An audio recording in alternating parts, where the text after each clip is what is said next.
So speaking of AW, like the one news story that we haven't touched on yet, probably in some ways the biggest news story that's going on at the moment is the whatever you want to call it, the defection or the firing or the resignation of Cody Rhodes and Brandy Rhodes,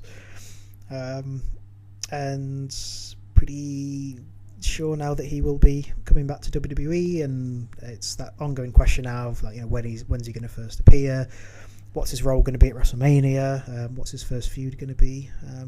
So yeah, what are you thinking about the whole Cody situation at the moment? Dan, I think it's a huge coup for WWE if they can get him. He's, one of the top 3 or 4 guys on AEW for me that I enjoy watching anyway. And it should have always worked at WWE. He has everything they look for in a superstar. Um, but I don't know if there's a space on the WrestleMania card for him. All the slots seem to have gone. Edge is doing his thing with AJ Styles. There's no world title match that he can get involved in. Kevin Owens and Seth Rollins are booked. Miz is booked. Mysterios are booked. So I don't know what he's gonna do. What do you think he can do? Yeah, I really don't know. Uh, because the thing is, there's not really anyone that he was that closely associated with when he was in his first run. Because obviously Dustin is with AW. I think he had a tag team at some point with Drew McIntyre, but that seems like such a stretch to try and build a storyline out of that, because they weren't really that closely associated with each other back in the day. So it's a really difficult one. I mean, there is the Randy Orton legacy connection, but I don't know. Yeah. But of course, like the given the recent history, obviously if he was fit and healthy, then Triple H would have been a perfect opponent for him. Yeah. But obviously that's not possible. But I would suspect that they want to build up to that at some point. Really, like presuming that Triple H is going to come back to in-ring action at some point, they want to have a program with Cody, surely. Maybe they should do Vince and Austin Theory against Pat McAfee and Cody Rhodes. Yeah. I mean, it is a ready-made sort of story in a way, because we know the problems that the Rhodes family generally has had with the McMahons over the years, so that there is history there, and it was pretty clear that there was some. Cody was pretty disgruntled when he first left WWE, and obviously what he's been doing outside of WWE since leaving has been sort of aimed at sort of carving out his own section of the sort of the wrestling world. So some kind of a involvement with him and a McMahon would be pretty good. Although obviously Shane McMahon's talked himself out of a WrestleMania appearance now, so that's not an option. So yeah, the only McMahon you've got left now is Stephanie, but I don't think they're ready for an intergender match just yet. So yeah, I really don't know. Like you say, every one of the big players seems to be booked up now. And Do you think there is an argument to hold him off, until the night after Mania? Yeah, I think that's at the minute, like how things are now. I think it's probably the only sensible thing left they can do. Because I did suspect that, like when I heard that Edge was going to make some kind of a announcement, I thought that's where they were going, but obviously they're not going that way. That was the last option really that I could see for him. So, but I don't know. Would it feel like kind of blowing a bit of an opportunity of like bringing somebody like him back, but not utilising him for Mania? Because I know like there's still some interest with the fans after the night after WrestleMania on Raw, but like not nearly to the extent of the people actually watching WrestleMania itself. So Absolutely. But if you're someone, Dan, who's going to stick around and watch even after Mania, do you think it's worth having like a hot feud for like maybe Roman Reigns or somebody like that? for the first pay-per-view after Mania. Like, if he, if you were someone who'd stick around, and then this guy just came out and like he challenged Roman Reigns at Backlash or whatever, that's something to keep you hooked. What do you think? Yeah, no, definitely. Because I think there is always that problem actually. Like once WrestleMania is done, it can be difficult to kind of keep tuning in because all of that, all of that excitement and build-up is gone and everything. So yeah, logically it would make a lot of sense, and it would, I think, keep some people watching. Yeah, because I suppose you don't want to like blow everything on WrestleMania and then the night after on Raw it's just another boring episode of Raw where nothing happens again. So yeah, it does seem like a good opportunity for him to come back then. Whether they'll do that or not, I'm not sure. But would you have him go after Reigns like straight away, or do you think there's other more compelling stories before he gets there? No, I'm sure you're right, and there probably are more compelling stories you can do before he gets to Reigns. I was just thinking of something off the top of my head. But yeah, you mentioned that obviously it's a big get for WWE, and again, listening to Jim Cornette on his podcast, he was talking about how they're not just getting Cody, they're getting a former executive from AEW, so they're getting some level of like inside knowledge. It's like if there's anyone in AEW that's thinking about defecting to WWE, like Cody will know how likely that is to happen, so he can kind of he'll have Vince's ear to a certain extent. So it's a pretty big acquisition in that sense. So yeah, maybe there's more in terms of this return than just what they can do with him in ring. Maybe there's just more of a long-term strategic benefit for bringing Cody in. Yeah, I mean, if they book him properly and they take care of him and everything, maybe it could be the catalyst for them landing MJF, but potentially. Yeah, yeah, that still seems to be a thing, doesn't it? It's it's interesting in a way actually, because the wider point there would be that because MJF is so obviously so talented and compelling and so popular amongst a lot of people, it's just the fact that we're having that conversation of like at some point he's probably going to end up in WWE. It still shows that WWE is the big fish, Yeah. There's not really been anyone so far other than MJF that has really reached that level. Because as good as as popular as Hangman Page is with the fans, like no one's really seriously talking about him ever appearing in WWE, I don't think. And Omega doesn't deserve to be anywhere near there, but that's a different story.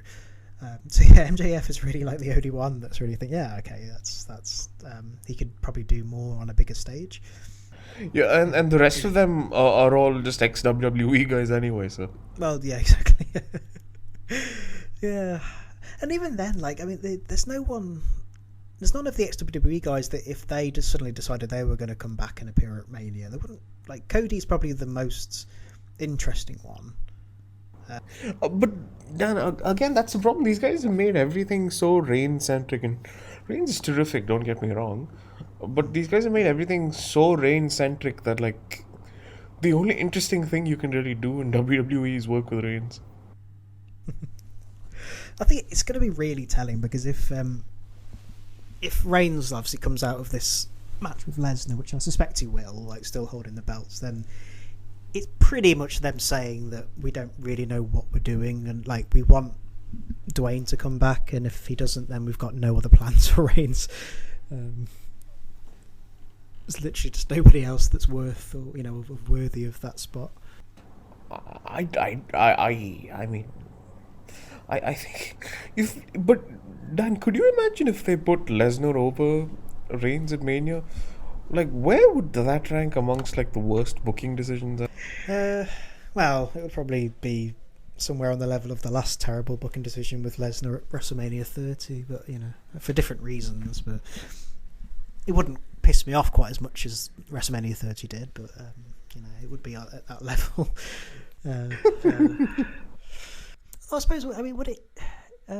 Because presuming Cody's going to come back as a heel, it's going to be wise to do something that's really going to give him like as much heel heat as possible. So, like, would him coming back and like squashing Reigns be like do that? Do you think?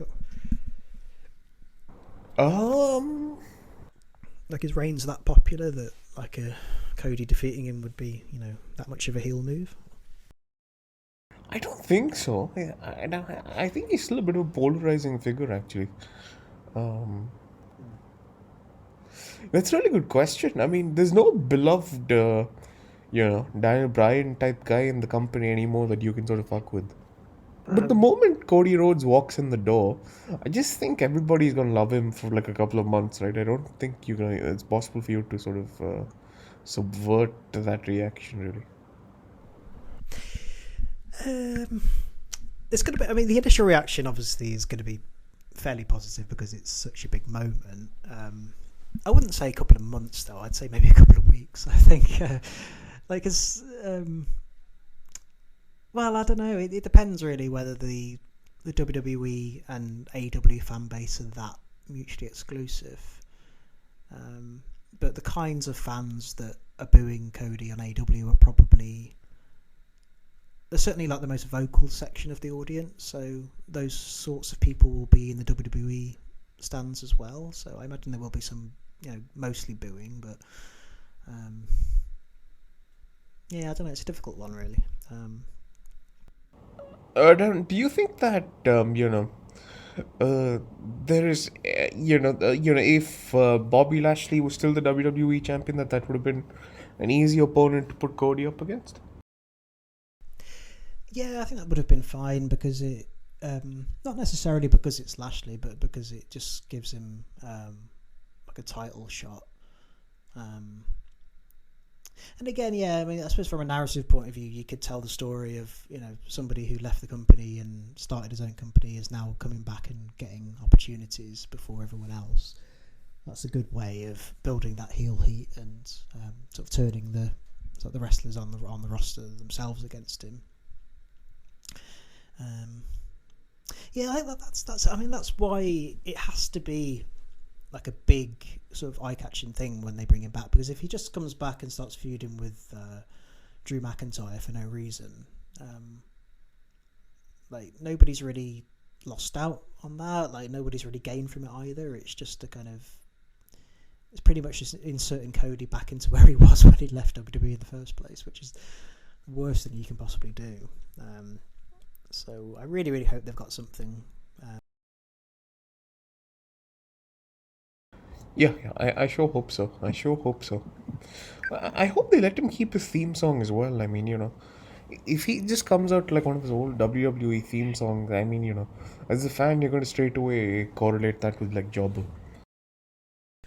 Yeah, although I did quite enjoy the dashing Cody Rhodes gimmick. I quite like that. I know they can't go back to that now, but I think that was probably that was him at his best. I think he did a lot of good mic work with him actually, because I can remember he used to just come out and just talk about how unhygienic and ugly the fans were and everything, and it's such a easy, straightforward way of building heel heat. But Yeah. Cody was always such a talented guy. It always felt like he was going to be like a top heel in WWE, but they just, he just never got his breakthrough, I suppose. He was one of the first real victims of, WWE starting to bring the part timers back, I feel. yeah, well, I mean, the whole legacy thing didn't help. The fact that like Randy Orton came out of that as the face. And I think I think Orton won the match at 26, the triple threat or the 2-on-1 or whatever it was. Whereas like that was still a time when you thought maybe WWE had the foresight to build really two big stars out of Cody and Ted DiBiase, but it didn't happen. So, John Moxley, of all people, made a very clever point about this because because they were in a similar position to this with the Shield, right? Like everybody knew Roman Reigns is the big star. These two guys are going to have to fight for their scraps. So whenever there was a pitch that both Seth Rollins and Ambrose would turn on Roman Reigns. They'd shoot it down immediately, because the moment you do that, it's 2-on-1 handicap match. Big guy's gonna squash the little guys. You know how it's gonna play out. Um, Yeah. it looks like Cody Rhodes and Ted DiBiase, well, unfortunately, just didn't have that sort of leverage backstage. Yeah. Which is crazy, because like I seem to remember them beating Legacy, beating DX at one point. It was DX's first feud when they came back was against Cody and DiBiase. It's like something. I think something just went slightly awry. I think WrestleMania 26 generally is seen as the show where there were just terrible booking decisions all round. I mean, I think like Triple H beat Sheamus for no reason, and there's other things that went on there. And I think it's just, I'm not like blaming all of Cody's problems on that storyline, but it just wasn't the great, the best launch pad, so to speak.